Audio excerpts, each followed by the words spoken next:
Out of all the companions in Fallout 4, most of them are pretty useful, whether they're hacking into terminals or breaking into locks or just doing astral combat. Most of them are pretty good. Then there's a select few that, well, at least they try. Hey, what's going on, guys? My name is Kyle and welcome to the top 5 companions in Fallout 4 that are basically just there for moral support.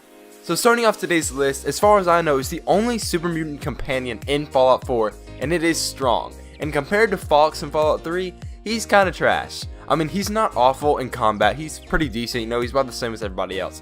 And when you first see him, he's really into like Shakespeare and stuff, and the milk of human kindness, which he thinks is gonna make him a lot stronger, which is really interesting at first, but it seems like, to me at least, as you go on in his storyline, he just gets less interesting.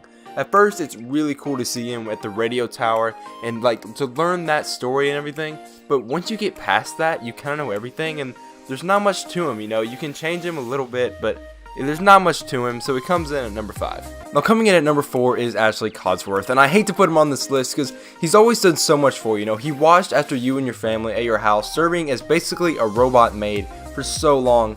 And then after the Great War, after the nuclear explosion in Boston, and you were stuck in hibernation, he still watched over you loyally. It's always worked for you, and once you get out, he is still very loyal. But the thing is, once he's done with his main job of watching over your family, he just does basically that. He just sits around and you can take him with you, but he can't really fight. He'll talk to you, but not much of a backstory. You know what he's been doing. He's just been sitting around the house.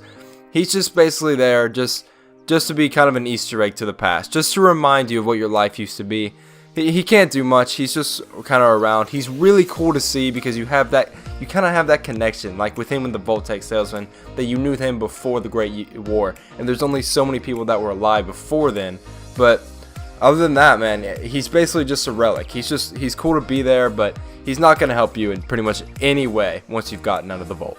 Now coming in at number 3 is Preston Garvey, and Preston Garvey definitely isn't someone that's useless in combat. He can take care of himself. But the thing about Preston is he will make sure your moral compass is literally straight as an arrow. Not only will he make sure you help every settlement, you know that settlement you helped 3 weeks ago, yeah, it's under attack again, you need to go help it. He will never run out of settlements, and not only that, he will get so mad at you if you do even one thing, even slightly evil. He makes sure your moral compass is super straight, so he comes in at number 3. Number 2 on today's list is Dogmeat, and man, I really do hate to put Dogmeat on this list, but let's be honest, he doesn't really do that much. He has the ability to snoof out stuff, but he doesn't really find anything useful. Very rarely he'll find something you'll actually take. And he also has an ability, if you upgrade it enough, to be able to like capture people so they can't move and you can shoot them. But even then, he's not as good as like Deacon or McCready or Kate. He's just not, man. But we all love Dogmeat, let's be honest. I couldn't put him number 1 because we all love him. He's not completely useless, but he's just there. Like, he loves everything you do. He's just there. It's cool to see your dog, but he's not that great. We all love him though, so it could only come in at number 2.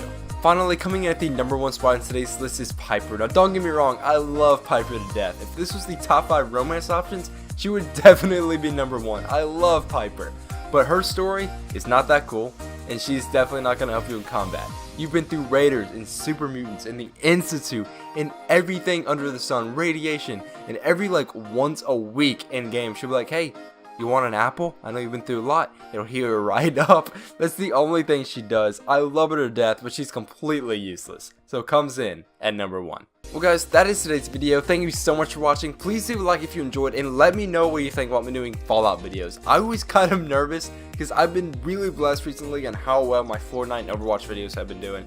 So I was really nervous to throw Fallout in there, but I made a rule when I started YouTube that I would only post content I was passionate about, and recently that's been a whole lot of Fallout.